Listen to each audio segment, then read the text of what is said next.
Welcome, my friend, and welcome to Hello Main Street. I am your host, Monica Sanchez, and here we talk about thought provoking tips, tricks, and ideas for fellow entrepreneurs just like you. So, here we are today, and I am your host, as I stated already. We're going to be talking about employee benefits. As a business owner, I know that there's times when we want to give our employees offer more for retention, recruitment, and so we're going to be talking about that today here with Miss Wendy Rich. She is the benefits advisor at the Columbia Basin Benefits. So, Miss Wendy, welcome and thank you so much for being here with us today. Hi, Monica. Yes, thank you so much for having me. Yeah, absolutely. So, tell us a little bit more about Columbia Basin Benefits. And I think you've been in Tri Cities for a while now, correct? Yeah, I've lived in Tri-Cities for quite a while, probably, I don't know, 29 years, maybe 30 years, so Okay. quite a while. Yeah. Wonderful. I'm giving And my so age you're away.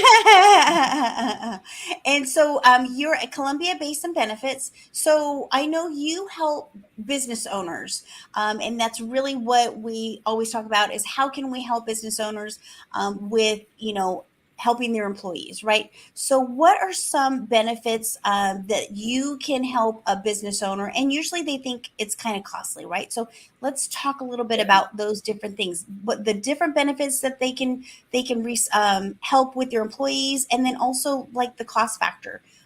So I'll let you take that away. Okay. Yeah, like you were mentioning, employee benefits they're highly valued by workers, and it can actually significantly increase job satisfaction. The majority of employees that are looking for some kind of compensation other than a paycheck, um, Right. such as employee benefits or some kind of perks. And Columbia Basin Benefits, offer, we kind of tailor it to the group because everybody's group, their dynamics are a little different. But we Okay. do have group benefits like major medical, we have dental and vision, we have group life products, which are pretty popular. And then we have the supplemental plans. We have pretty much everything that you would want. Some people have it all, and then some people, say, we just want to start off small. If you're Sure. a, if you're a business that is just starting out and you don't have money to put into benefits, but you want to make them available, it actually sounds crazy, but you can start off with no cost at all with some of Okay. these, not necessarily the major medical, but Right. you could start out with dental and vision Hmm. and supplemental plans that are Okay. voluntary. They're 100% paid by the employee, but the employee, they get a group rate. They get something available to them that helps in case they have, are sick and hurt and can't work. Sure. So just so wherever you're at as an employer, we basically have something that can help you out and give the employees something that they're looking for. And so let's talk about that because you said there's some that are very simple and cost factor. Now I know that's something the employers are always like, I'm trying to cut costs, but I need to retain people. But there, you would mention that there's ways where the employee pays, but then there's also some. Is there some tax strategy or tax deductions when they do these benefits? Yes, there's actually a tax savings for the employee as well as the employer.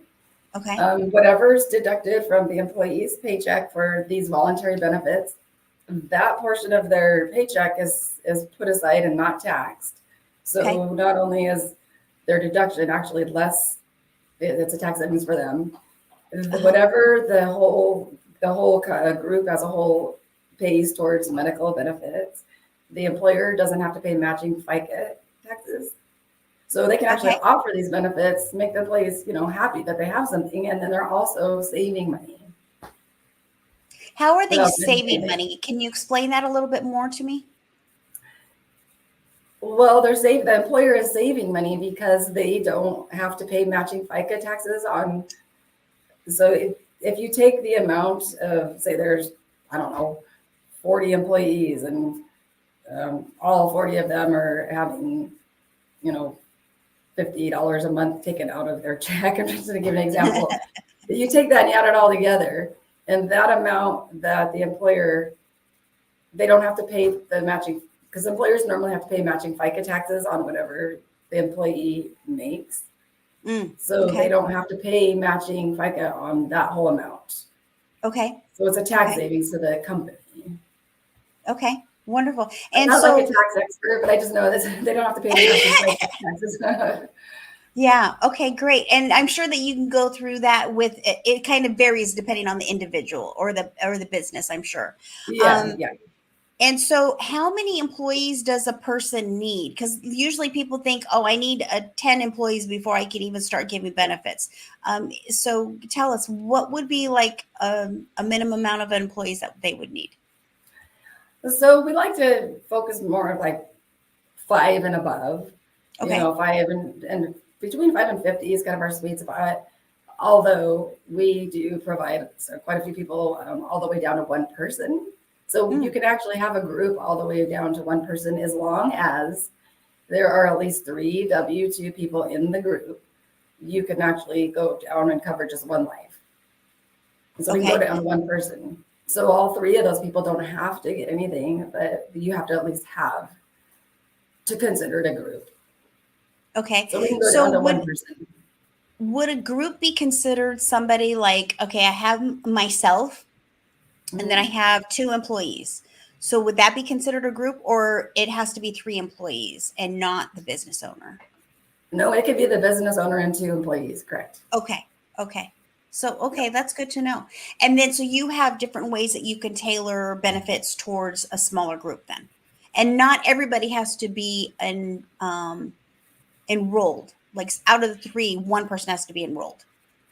Yeah, exactly. We do, there are guidelines that you have to follow as far as once you decide to put a group together, you know, to follow the regulations. But we do have some types of, they're called they're group, we have group rated and community rated. These group rated plans can actually be a lot less than the community rated if they're a healthy group, somewhat healthy group.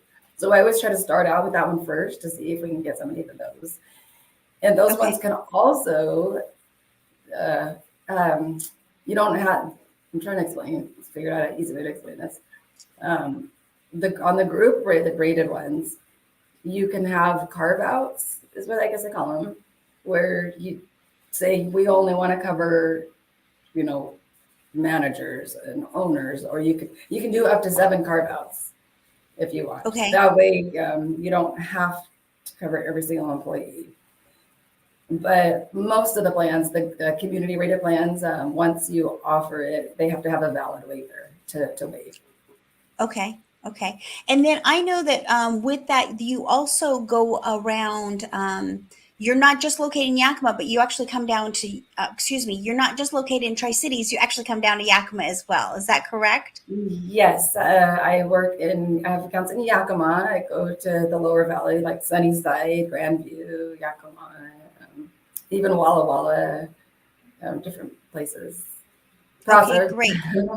So if somebody was wanting to talk with you in person, you're willing to travel? Yes, I am.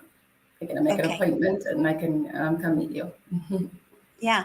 And then, so tell us, what would be the takeaway that you would want a business owner to get from this conversation that we're having today?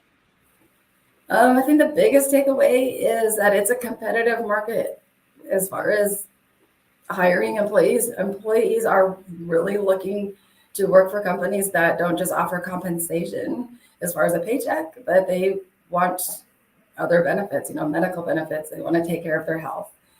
So I would say that is important. But then also remember, it's not as scary as it seems. It's some people think it might seem scary to start benefits, but it's pretty much a simple process. And I can walk you through it and make it easy and not complicated. Or actually, it's not as expensive as some people think it is as well. Right. And I think that's why some people shy away and they don't even want to know because they're like, it's out of my wheelhouse. It's Yeah. out of my pocket, type of a thing.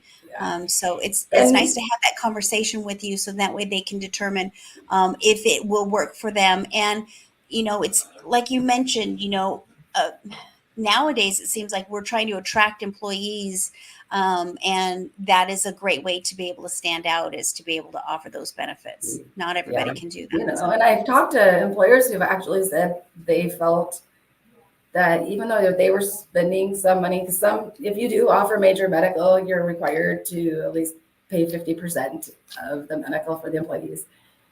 But they've calculated it, and paying that is almost less or kind of, averages out than hiring people over and over and over and over, because Yeah. they're able to retain people and not spend all the time and money training people over Sure. and over.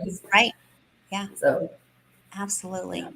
Well, that's wonderful. Well, thank you so much for the information. I really appreciate it. And if you're interested, I put Wendy's information down below. You can feel free to call her or to text her, schedule time so you can learn more about employee benefits for your employees and yourself, which is always wonderful. And if you've liked this podcast, please share it, like it. And if you'd love to get in contact with me or be a guest, you can reach me down below right there on my LinkedIn, which is Monica Sanchez B2B. So thank you so much. And thank you so much, Wendy, for being on with me. I certainly do appreciate it. Yes, thank you.